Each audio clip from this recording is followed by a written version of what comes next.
Yo, what is up, guys? Welcome back to another video. It's your boy. Gotta put in the mic. Well, what's up, everybody? Welcome back to another video.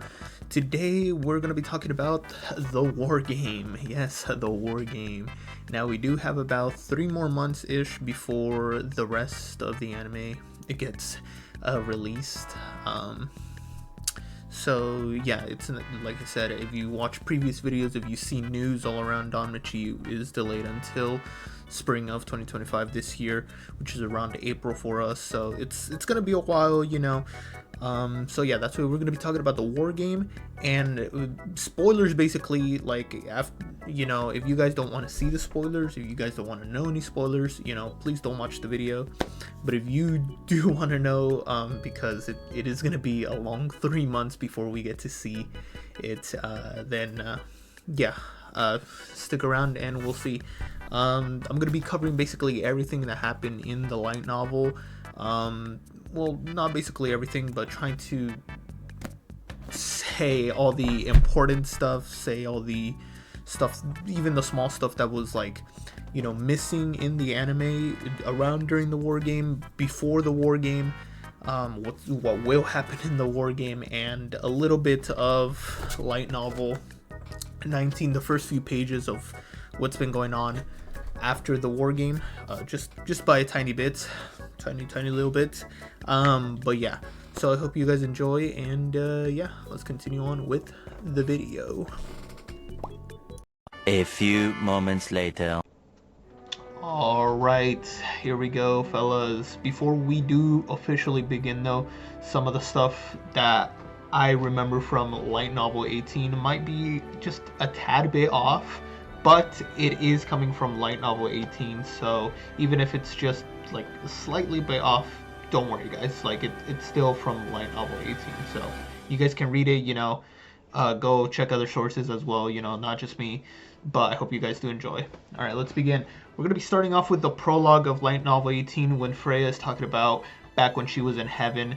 Basically, she did some bad stuff, kind of ish, you know. She charms basically everybody that comes across her, and Odin basically just, like, locked her up in a tower, kind of like Rapunzel style, to make sure that she doesn't charm anybody else.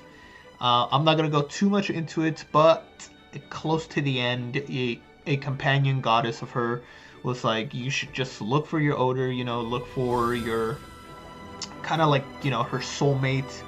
And that's what she did, because you know, she wants to find somebody that, you know, that can love her endlessly, no matter what. And so that's what she did. She looked all around the heavens, because they're endless, and she did, and there's nothing. There was nothing. She couldn't find anybody. And when it was the time for the gods to come down to the lower world, that's where she began her journey. And just to talk about a little bit of Freya, when she came down to the lower world, she was basically all around, jumping from city to city. Nobody really knew what she was doing, or just, yeah, basically what she was doing. So she was just jumping city to city, not really caring, and basically just following what that fellow goddess told her. You know, find your odor. That's how you're gonna bring yourself to be happy and all that stuff. And so that's what she's doing. So yeah. Alright, now starting off after the prologue, we do know, or you guys know, that you know, Hestia was able to use her divine kind of powers, you know, her sacred flame, to basically revert everybody's minds back to normal from Freya's charm. And this was a kind of like a trump card that they used, that Hermes knew. That's why he left clues, as you guys know in the anime. You guys already watched that, you know, I read it in the light novel. They explain it more, but we're going to be only focusing on the war game, and after a little bit on the war game. So yeah, you guys know that Hestia was able to use the sacred flame, and that doesn't really break any rules according to Aurorio's guild, which is good on her side, so she's not going to go to heaven anytime soon. So yeah, we're going to pick up on that. So now, of course, you know, Freya's telling Hestia, you know, I want a war game, you know, she basically wagers everything. And I don't think the anime said this clearly, but she literally wages like everything. She gives up everything. She'll give up no matter what, yeah, everything, just to have Belle on her hands. She doesn't care. And her familia members know this, and they kind of do care because, it's their goddess after all. They want to make her happy and stuff. So, their only goal is to win. That's their only goal. Moving forward to Denitis, basically it's been delayed so many times, which is Denitis basically being uh, the day where gods meet, like every 3 to 6 months ish or so.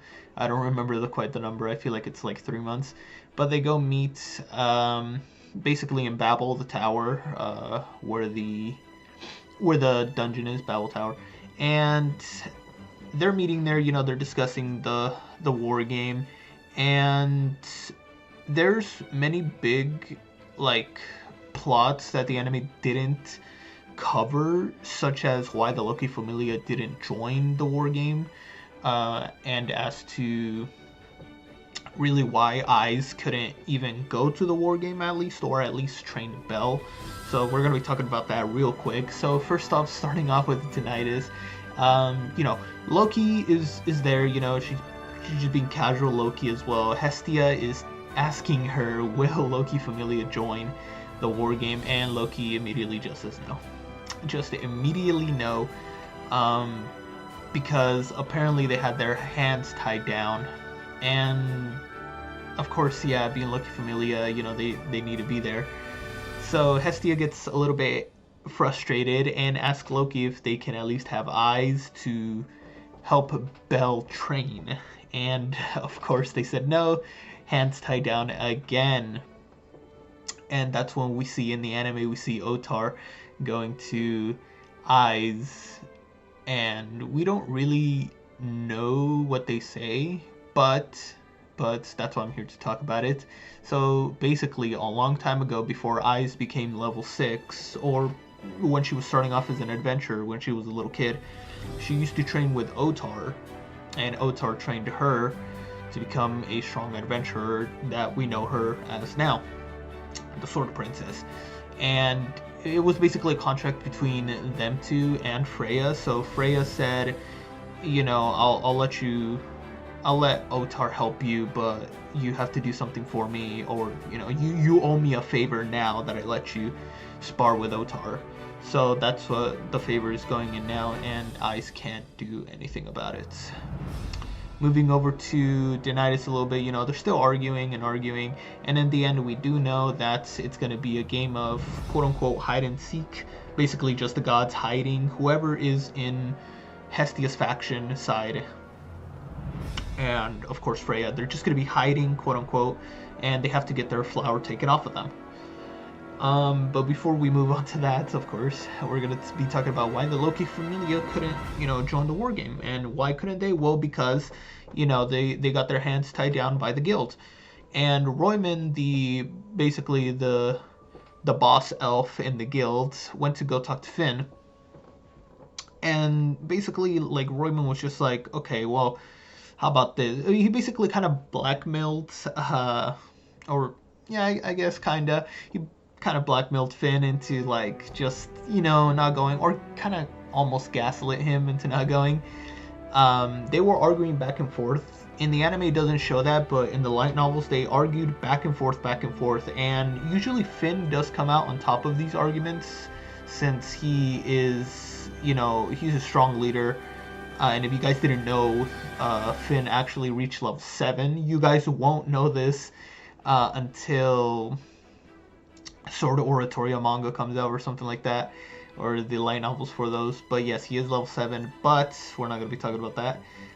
But yeah, Royman just like starts spitting like facts and everything to Finn. And like I said, yeah, they're just arguing back and forth. And in the end, Royman just pulls out a sort of a flower from the 60th floor of the dungeon, And that flower, in the anime, I think it's something different, but I'm pretty sure in the light novels it was flower. Either way, it was an artifact from the 60th floor, and it was encased in like ice, if you can see in the, in the anime showed. And this was from the 60th floor, and Royman had this because the Zeus and Hera Familia, when they first reached down there, they brought artifacts back to the guild, to keep for safekeeping and for future dungeon exploration.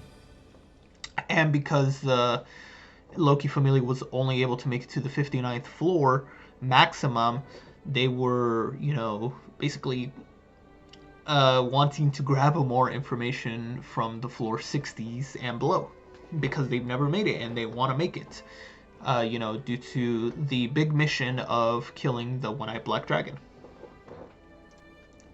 Now after that happens, Royman leaves and Finn is just there, kind of just thinking to himself if this was the right move. He really wanted to join the war game to help out Belle, because Freya had done something really bad that isn't justifiable. That she basically just kind of like invaded everybody's privacy, and that's really bad, of course.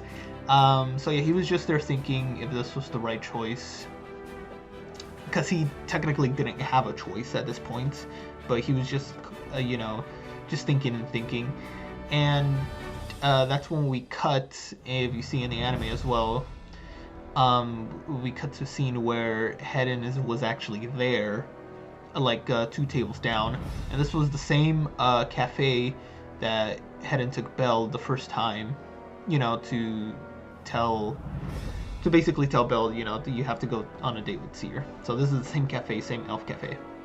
And so now Hedon is talking to Finn about this, and they were just basically both discussing the future of the dungeon itself.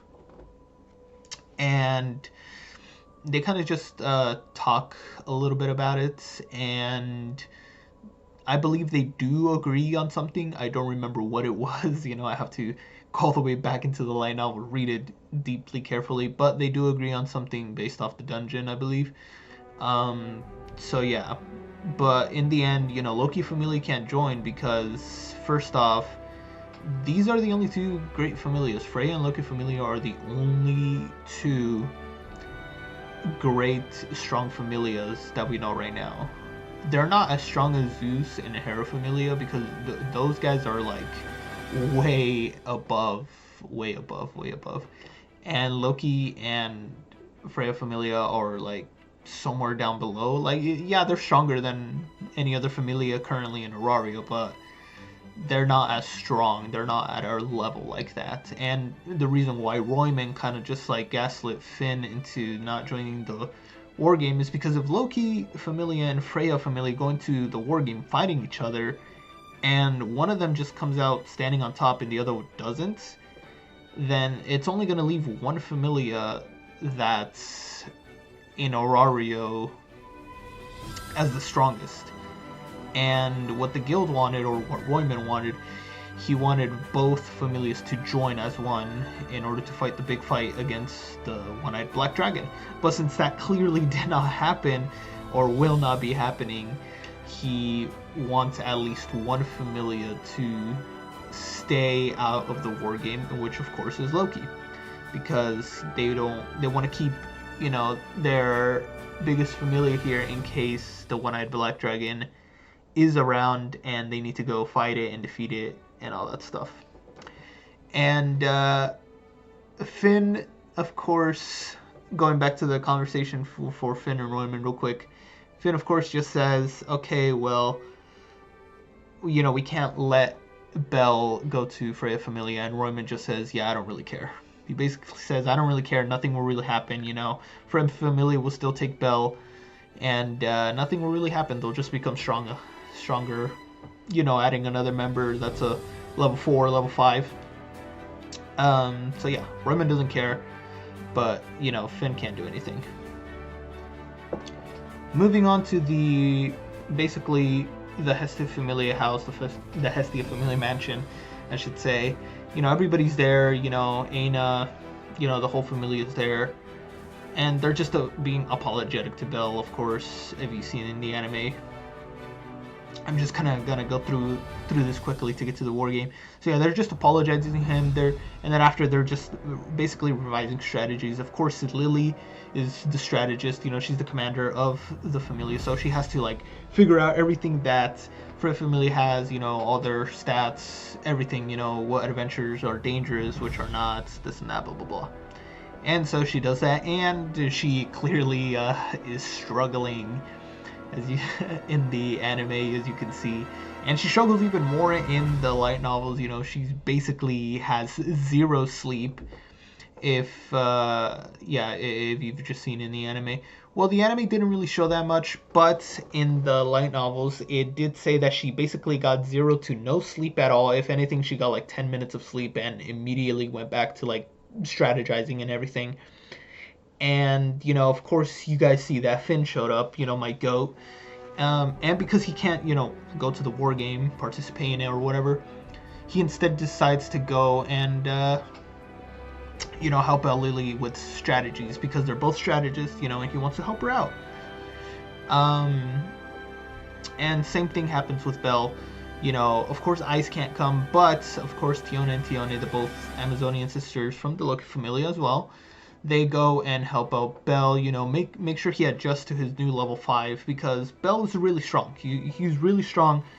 And yeah, they just wanted to go help him out to adjust to his new level and just prepare him for anything that he might face, you know, such as Hedin, Hegni, and of course Otaro, and Vana Freya as well.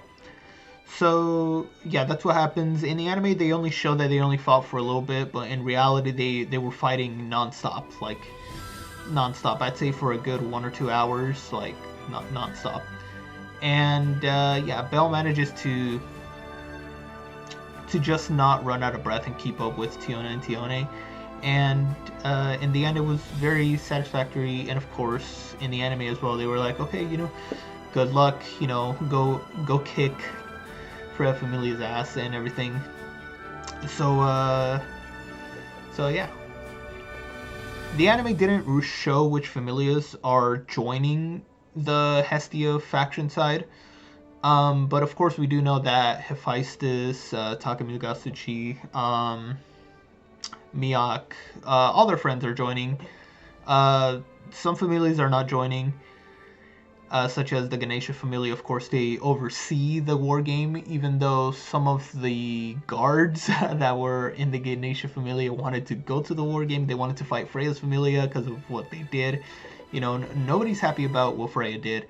They're all mad. They all basically want revenge, and you know, it's kind of a reasonable thing that they want to do. So yeah, they just want to go fight, but unfortunately, they can't.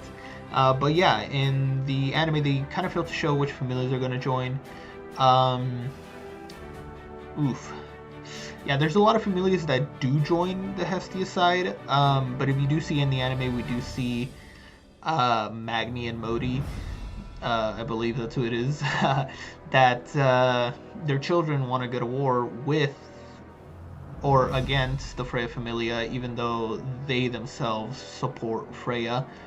And that's because their children were saved by Belle, of course, in Season 4, back in the dungeon, when they were trapped. And yeah, they have no choice, so they have to join forcefully to Hestia's side.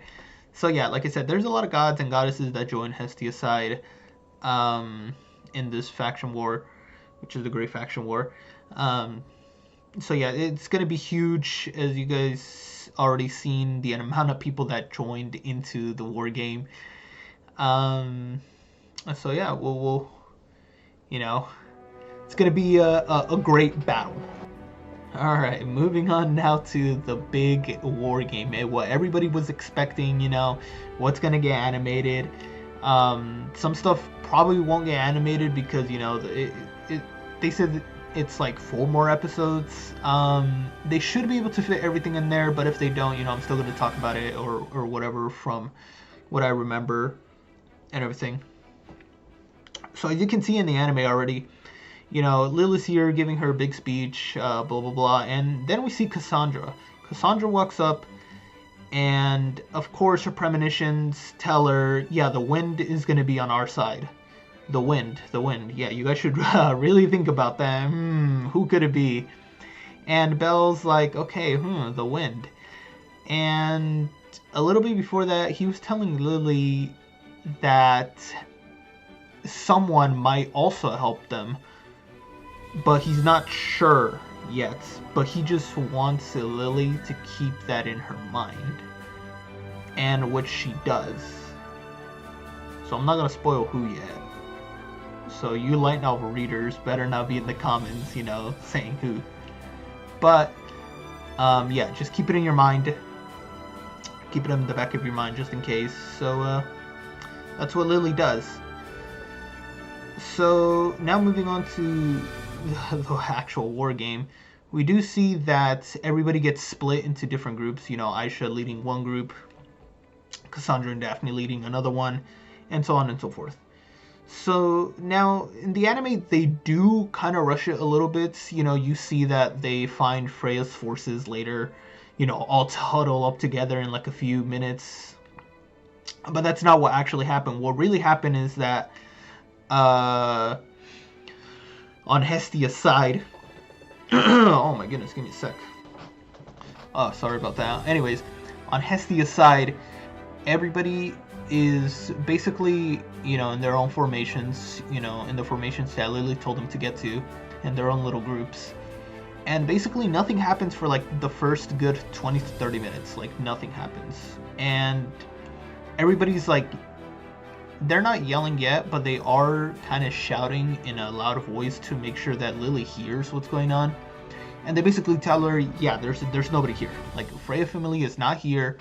They're nowhere to be seen. And Lily just gets this thing in her head, and she keeps thinking, and like, are they hiding somewhere? Could they be hiding? Yeah, could they just be hiding, waiting to ambush us or something? And of course, that's not what happens. And that's when Lily tells them, oh yeah, okay, yeah, just keep moving up, keep moving up. And yeah, it makes sense that the adventurers are scared of Freya Familia. Of course, you know, Freya Familia is like crazy strong, but they do it anyways, you know. They need to defeat Freya and help Belle out. Had to get a quick drink of water. But yeah, so Lily just keeps telling them, okay, yeah, just keep moving up. And she's worried. She's very worried at this point. You know, she starts sweating. And they keep moving up. They don't see anything for the next 10 minutes-ish. They keep moving up again. And then after about an hour or so they find Freya Familia, of course, all together. Just the whole army, the Einhajar, the Bringar, Vana Freya, Deinslaver, Hilderslaver, and of course King, the Otar, the king. So yeah, they're all there, you know, and they all get shocked. They're like, okay, what's going on here, you know? They're scared that this is a tactic, that they're just gonna get completely ambushed and, you know, Freya Familia is automatically gonna win somehow. And of course, you know, Hedin just tells the army, alright, we're gonna start now. And he sends the Einhajar, which is all the people that go fight in the front lines for Freya Familia. And they all go. And basically what kind of the anime forgot to mention is that Hedin says like a small speech telling them, yeah, you're not going to get through here. You're in our turf now, and this is our Folkvanger. And Folkvanger in Greek mythology is basically a whole field where everybody just fights to the death in order to satisfy Freya. Which also happens here, of course, in the anime. And they were like, yeah, this is a new Folkvanger. You guys are all gonna die by our hand. And, of course, you know, everybody that's on Hestia's side, they all have magic items, magic swords made from Well, himself and Hephaestus Familia. And so they use it, but of course, as you guys know, that was the plan for the whole thing. That was the plan, and yeah, Hedon was satisfied with the outcome. Moving on now, Bell is, of course, kind of on the other side of the island, basically trying to go all the way around, trying to see if he could just end this in a matter of minutes, in a matter of hours, before things escalate. And of course, he charges it up. We're gonna be moving a little bit faster here now. Charges it up. They fight him and Otar fight. Vaughn gets defeated, of course. So yeah, we're gonna start there. So now, of course, Bell is defeated. Otar standing there like a badass he is. And of course he's telling Bell, yeah, okay, buddy, get up now. If you want to get to Freya, you gotta defeat me over here, bud. And this is where spoilers start to get, so proceed at your own caution. Bell does get up, and he's like all blooded up. It's like you can see wounds open. Like, I don't know how he's like still alive, but he's determined to do this. And they don't necessarily fight again. Bell is kind of just like distracting him because at this point he can't really do anything, right? Otar is like super strong, and if he gets hit again by Otar, it's over. He's gonna be either dead or just completely defeated, and nobody's gonna be there to protect Hestia and her flower.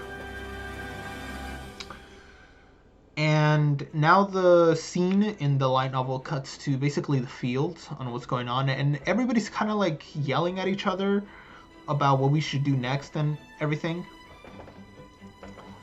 And that's when everybody was just bringing up ideas. Okay, yeah, we have to at least defeat one first tier adventurer, and because one of the first tier adventurers that was already in the battlefield that you guys saw in the anime was Hegni. So they were like, okay, yeah, if we bring down Hegni, we might have a chance at basically turning this whole battle around. But how are they going to do it, right? How is this going to happen? And so, kind of jumping into conclusions. Yeah, they were just basically saying, how are we going to do this? Who's going to do it? Of course, Tsubaki, she didn't die. She just, she's unconscious from fighting Hegni, but she was fighting Hegni for like a really good time. I'd say for a good 30 minutes because just her level boost, the level boost she got from Haruhime is, that's crazy. Hegni is like a powerhouse, man. He really is. So yeah, they were just coming up with ideas, and when they thought that everything wasn't gonna go well, it went well. Hegni was on the verge of just like destroying everybody that was on the battlefield when he felt something. He felt something in the wind, and it was the wind itself. The Einhajar, for his army, they were scared because they were just brought down. Some of them were brought down, and they didn't even see who it was, but it was the wind. And of course, it was Ryu, the girl Ryu. Well, everybody's hyped about. So yes, Ryu now joins the battle, and she has her hood up because it's broadcasted to the whole world, and she used to be the fugitive Gelwind, but nobody knows that yet. Or they do, but they haven't seen her face yet. So now she goes and fights Hegni, and Hegni kind of just like was able to manage to have her hood down. He managed to bring her hood down, which he does, and now the world sees that it's Galewind, and everybody is shocked. Everybody at Denitis, all the gods that are there watching, they're all shocked. They're in completely shock as to who came, which was the former champion of justice. She was part of the Estrella Familia. And Hegni is just furious. He's mad. He still has Dying Slave activated, his magic. He still has it activated, and he's just furious. So he goes and attacks her, and she's blocking every single move. Left, right, up, down, whatever. She's blocking everything from Hegni. And Hegni, like I said, he just gets mad at her. And he's like, how the hell are you doing this? And in a realization, when Ryu basically pushes him back, he realizes, oh man, she leveled up twice. She's a level 6 now. Mind you, when they first fought, she was a level 4. Now she went up 2 levels, and now she's a level 6.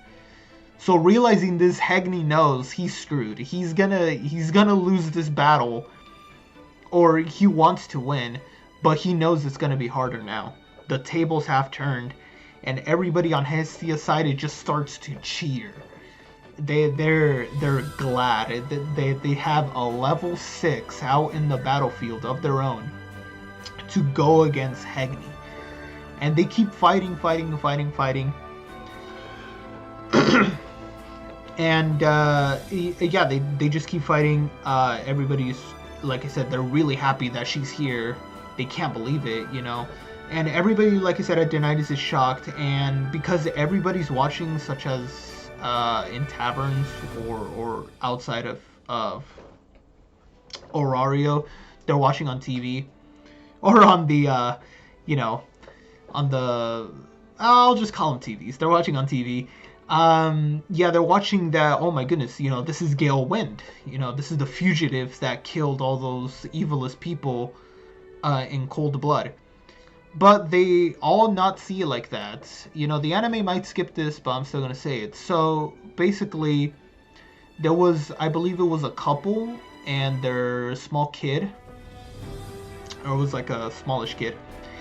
And they see that it was Ryu on the TV fighting Freya Familia.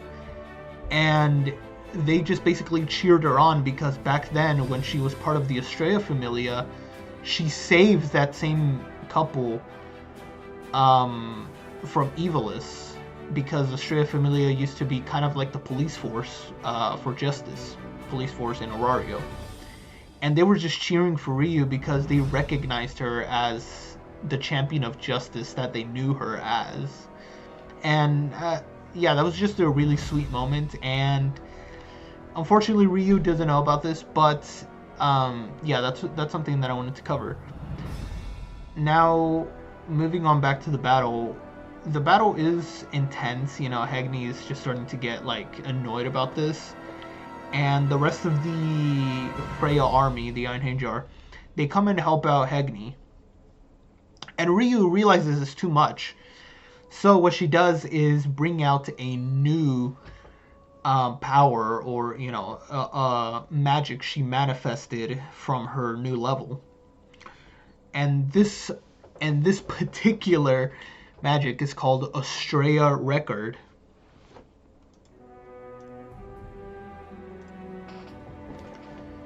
Now, when she's chanting this, I don't have the chant up right now, but when she's chanting this, she basically has a sort of shield around her, a force field around her, and Hegni is just in shock in awe at it. He's in shock seeing this type of magic, and the Einherjar are too. All the warriors, they're in shock. And before she's about to use it, Ryu whispers, "Lady Estrella, I'm about to use it." And Lady Estrella says, "Okay, use it." And that's when she starts chanting. And the chanting sounds familiar to some people, especially Hegni, because he was there around the time when the Estrella Familia was still around.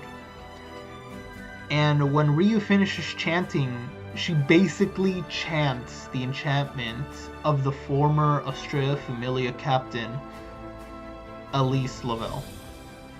And Hagni just realizes it, and he knows he's cooked at this point.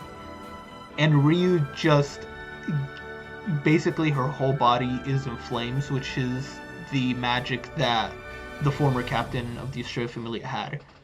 Just amplifying every part of her body into fire, which made her fast and stronger in every way.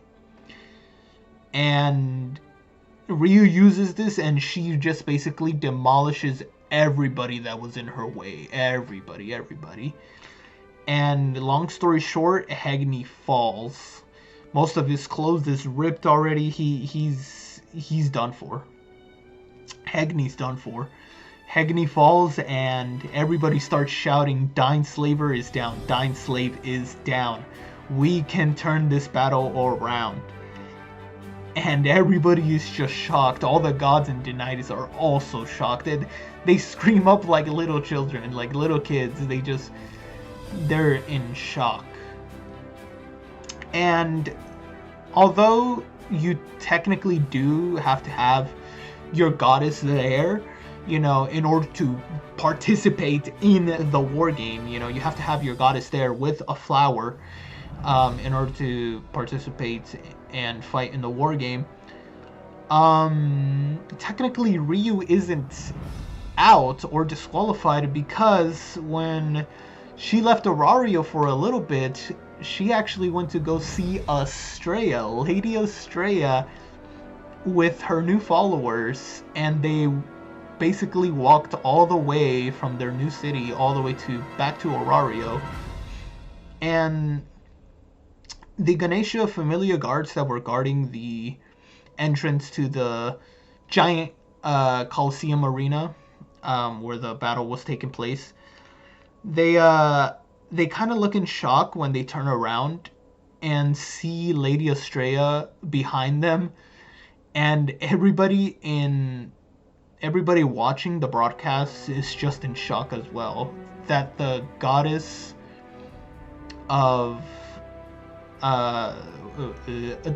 justice was here, that she came back.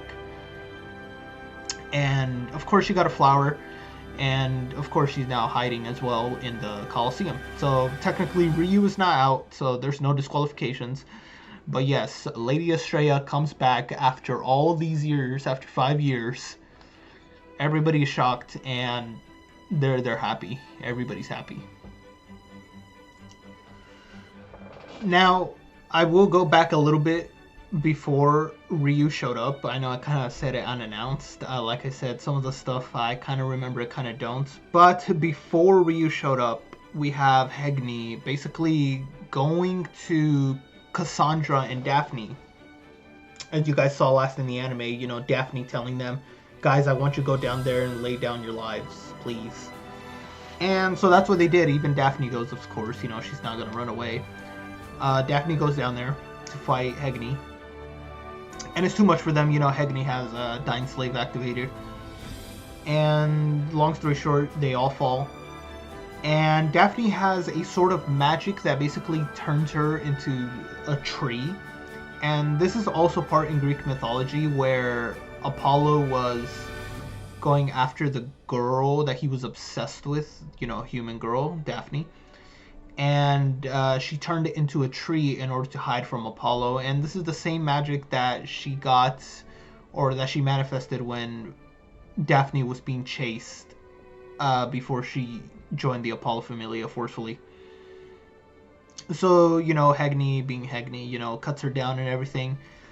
And Cassandra is left with no choice but to surrender to Hagni in order to heal Daphne. So yeah, that's what happens. That was meant to happen before Ryu, so I'm sorry about that, guys, but, bear with me. Yeah, moving on after Hagni is, down, like I said, everybody's happy. A little bit after, or around that same time, when more people from the Freya side, the Einhanger, were coming, more of them, and Hythe was coming as well. I believe that's her name. Yeah, their healer, Freya Familia's healer. That's when the tables turn, because it's a lot of them as well. Even though they defeated Hagni, they still have a lot in their army. So now, in the distance, that's when the lightning strikes start to appear. They start to appear out of nowhere, and everybody's confused. And that's when Freya Familia thinks that it was Hegni trying to help them, but he quote unquote missed on accident and accidentally hit them. But it was no mere accident. And that's when the big reveal shows that that Hedin had actually betrayed Freya and was actually aiming his lightning strikes to Freya Familia. And again, everybody's in shock. They were like, okay, Hedin, what the hell are you doing? You know, why are you doing this? And Hedin just doesn't care, and he keeps throwing the lightning strikes after lightning strikes after lightning strikes. Loki Familia is watching this, and Riveria is kind of speaking to Tiona and Tione. And one of the sisters basically asks Riveria who to win between her and Hedin, and she gives it to Hedin because in the in the light novels, hopefully they also show this in the anime. Basically Hedin is using his magic over and over and over again without having any mind down. Basically he doesn't get tired from using it. He does eventually get tired though, but he's not getting tired of it. He keeps throwing lightning after lightning, no matter what. And even though the sister is like, all right, she's kind of like mad at Riveria for basically choosing Hedin over herself on who would win. But it does make sense because Hedin is also kind of mastered sword fighting and a little bit of martial arts. And Riveria is basically only like a high level mage, level 7 as well. So that's why she praises more Hedin in the battle if they were to fight each other. And the argument ends there, and we cut back to, the war game. And so now, with Hedin throwing every lightning round he can, he clears the whole path and basically goes to Ryu and tells her, alright, yeah, you need to go help out Bell. He's in the other side of the island. You need to go quick. He's fighting Otar right now. He's getting beaten down relentlessly. And so Ryu, of course, she's like, okay, why should I trust you? And he basically goes on a small speech, or a small rant, basically saying, like, I literally just betrayed my familia, and you're asking why I should tell you this. But because they're both fellow elves, she trusts him in a way, of course, because they're both elves. And she goes to the other side, and she's running as fast as she can to go reach Bell. And that's when Hedin starts to wake up, and Hedin, of course, sees everything. And Hedin is also like, okay, yeah, why did you do this? Before that, he gave a whole speech to Hythe on why he betrayed them, and basically saying that this is for my own, this is my own doing, this and that, blah blah blah. He gave the same speech to Hedin in the end, to Hegni in the end, on why he betrayed them. And he manages to convince Hegni into also joining him. And so Hegni is just also standing there like, okay, maybe Hedin's right. Maybe I should just like wait it out and just stand my guard down for right now. Around this time, still on the other side of the island, a bit away from where Hedin and Hegni were, the Gulliver brothers are there trying to bring down Aisha and them and Mikoto. And some of the Ainhage are there too. It's a huge army. You may think it's a little bit, but no, they have a huge army. So yeah, they're trying to stop the Gulliver brothers, but they see that they can't make a break opening for them. And also around this time, Vana Freya, Alan Formel, the cat, he's going all around the going all around the map, just basically like taking every god and goddess's flower, making sure that none of them are left. And one by one, every familiar member starts going down. A lot of people are like just getting out, not being able to participate anymore, and that sucks. Now, in the anime as well, around this time, in the anime, you see that Anya got a visit, and we don't know exactly who visited her, but in the light novels, we do know who it was, and it was actually Bet from Loki Familia. And basically, Bet takes her to Folkvanger, and basically makes her see who Seer was actually, and basically Anya sees that Seer was, the real Seer is Horn. And she kind of doesn't believe it, but in the end, Bet convinces Anya to save Seer, and that's what she does. Even though her other two friends already were heading to the war game, Anya is a little bit late to the party. And when Anya's other two friends reach the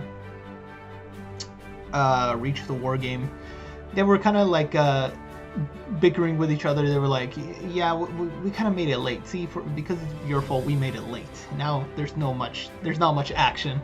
It was a little bit funny. Anya reaches after. They all reach the Colosseum, where the war game is being held. They all reach there, and because Anya used to be part of the Freya Familia, every Freya Familia member that was down, that was already like defeated, they looked up, and in a whispering kind of voice, they were like, it's Vana Alfie. We're definitely cooked now. And yeah, they just started going at it. They help out, of course, Hestia's faction. And everything seems to be going good. They got more allies, of course. And also, around this time, a lot of things are happening, fellas. So around this time as well, Loki actually went to go see Mia, because Mia used to be the former captain of the Frey Familia a long time ago. And basically Loki goes there to convince Mia to go to the war game, to go help out Belle and the Hestia Familia. But Mia says no. She's like, yeah, I can't do that. I made a promise to the goddess. And Loki says, why should you keep up on that promise? Like, what has Freya done to you to basically help you out? Like, you don't... Loki just basically told Mia, yeah, you don't owe Freya anything. And after some thought, we cut back to the war game, and we see that Ryu actually made it to Belle, and Belle was just, oh my goodness, that boy was, he was on the verge of death. Yeah, I'd say on the verge of death. And of course, only way in order to get to Freya, they have to defeat Otar, and that's gonna be basically impossible. Otar, the king, the strongest adventurer in Orario. And yeah, that's Ryu reaches Otar at this point. Cutting over to basically back to the Gulliver brothers. Anya and her friends are there, helping out Aisha and Mikoto. And because they're gonna need a level boost against the Gulliver brothers, because they're really powerful all together, Haruhime gets her scarf and her robes all like basically ripped, so she has no cover to cover her face.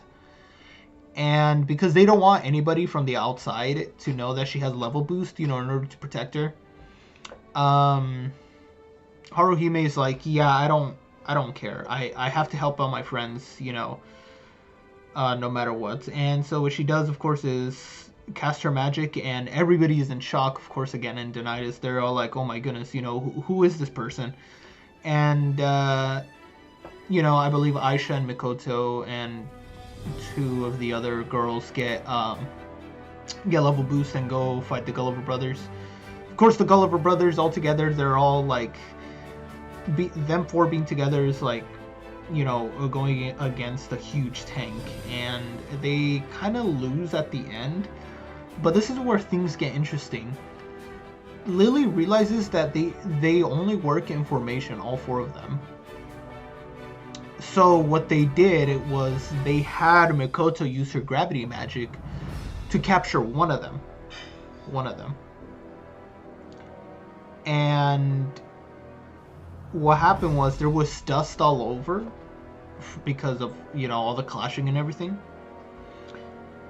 And Lily used her ability Cinderella to make herself look like one of the Gulliver brothers. And when the Gulliver brothers were about to do quote-unquote their last stance or their last hit against Mikoto and Aisha, basically what they do in order to kind of signal each other, they just look at each other because they technically know what their move is going to be of each other. And so Lily just follows that when she turns as one of the Gulliver brothers. And first, the first brother goes in, then the second, then the third, and then fourthly goes Lily, that messes up the formation. And that's when they realize that they're cooked. That the formation was wrong from the entire time.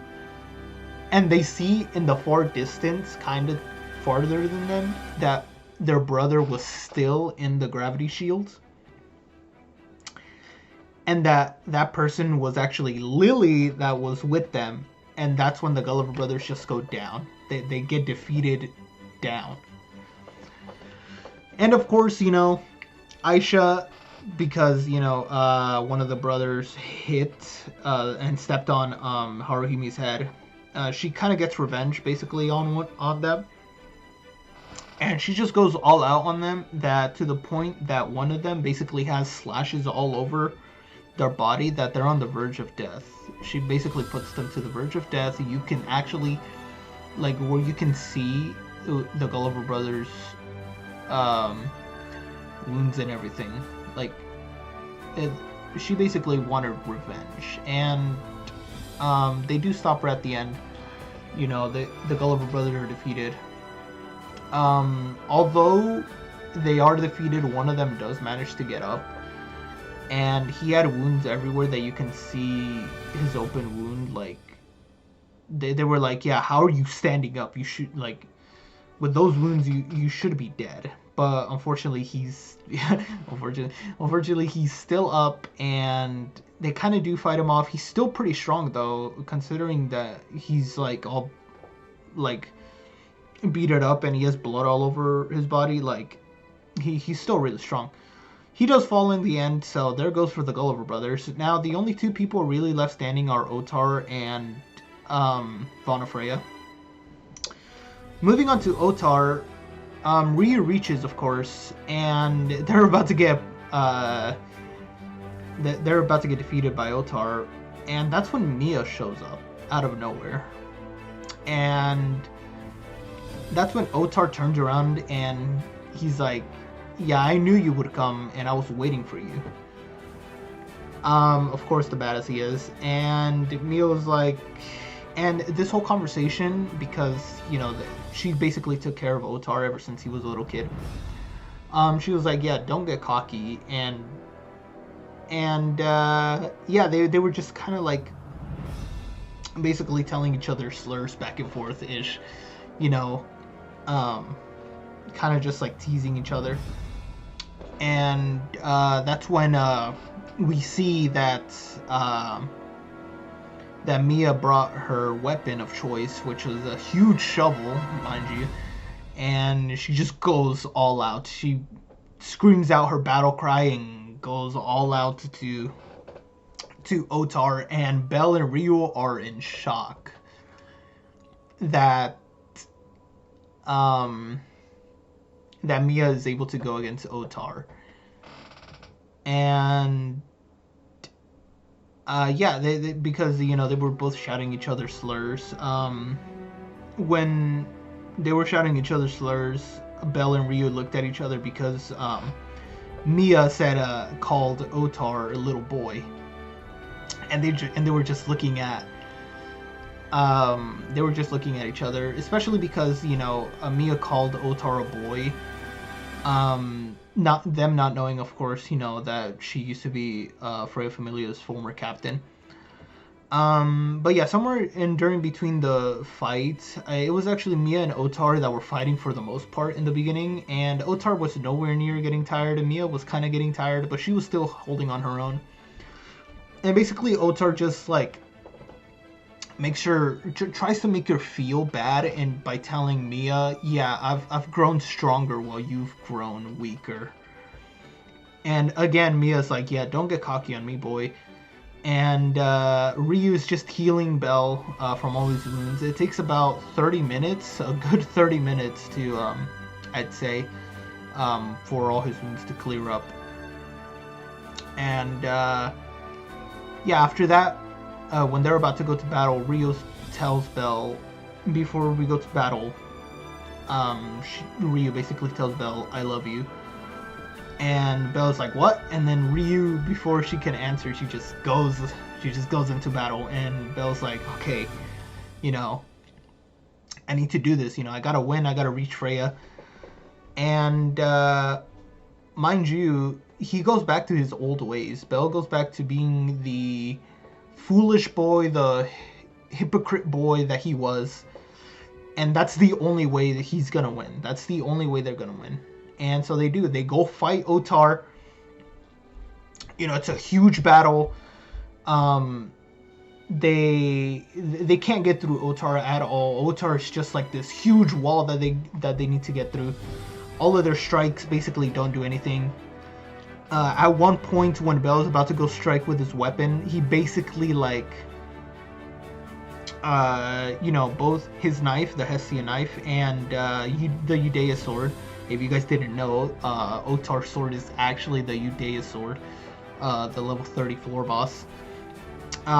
So yeah, their two weapons clash, and actually, Otar's weapon basically parries the Hestia knife to where it bounces back to Bell's body, and it kind of stabs him. So it was kind of crazy. Although Bell did get healed, of course, again. It didn't really hurt him. And, they keep fighting again and again. And Hedon, later on, he appears. He appears because, he was going to help him after all. And now it's 4v1 now. It's 4v1, and Otar's like, yeah, this is a waste of my time. Well, it kind of like in his head. He knows he's going to win. And, of course, being the cocky person he is, he goes all out on them. And because there's 4 of them now, what he does is cast this magic, Stortus Otar. And this magic basically boosts all his levels and basically puts him up to a higher level. So now technically they're fighting a level 8 Otar. And mind you, Mia knows how this works, so with the help of Mia, they know how to kind of watch out against Otar. So it takes about Otar 10 minutes to recover from that magic.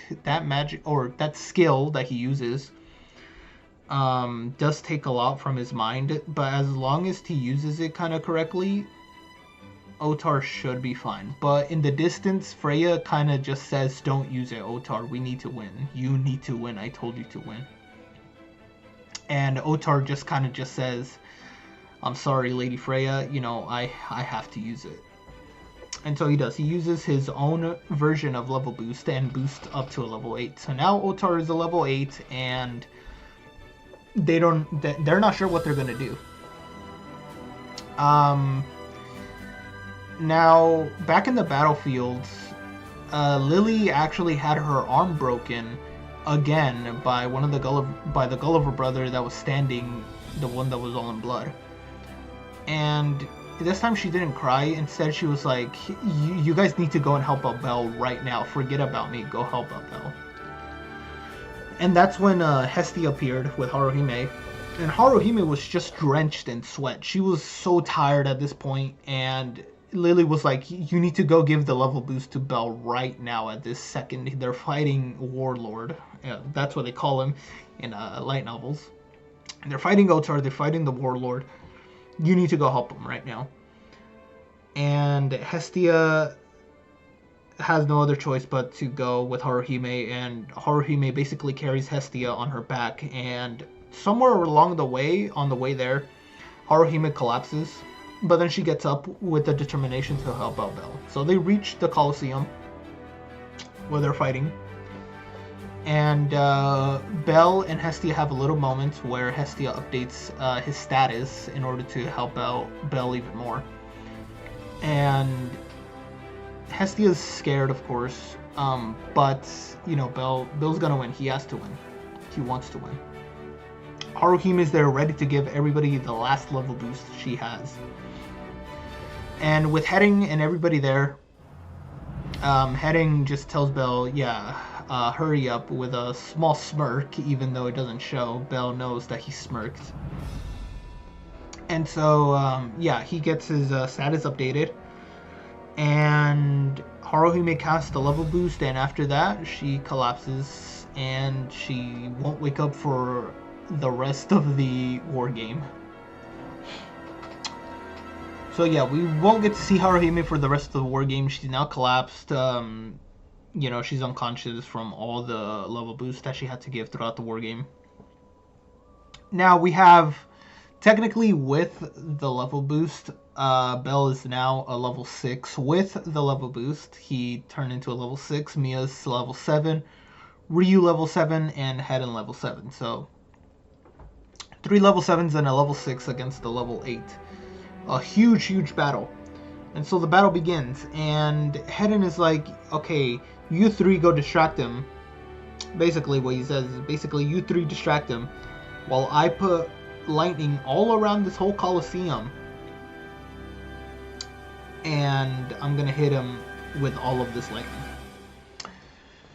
So yeah, he casts lightning all around, making sure that it's like sorry about that. Yeah, he casts this lightning all around the Colosseum, and it shocks everybody, especially Bell, seeing that he's not tired, even though slowly he does keep getting tired. Heading does keep getting tired. And so he cast a total of 800 lightning, if I'm not mistaken. And I don't know if it was in the hundreds or just like double digits, but who knows. It was a lot of lightning, and they all hit Otar, and none of them hit him. Well, they do hit him, but Otar feels nothing. Like somebody, like a low level, like 2 or 3, they instantly get pulverized, but not Otar. Otar tanks it. He tanks it like the goat he is, and just doesn't care. And of course, their last hope is Bell's Argo Vesta.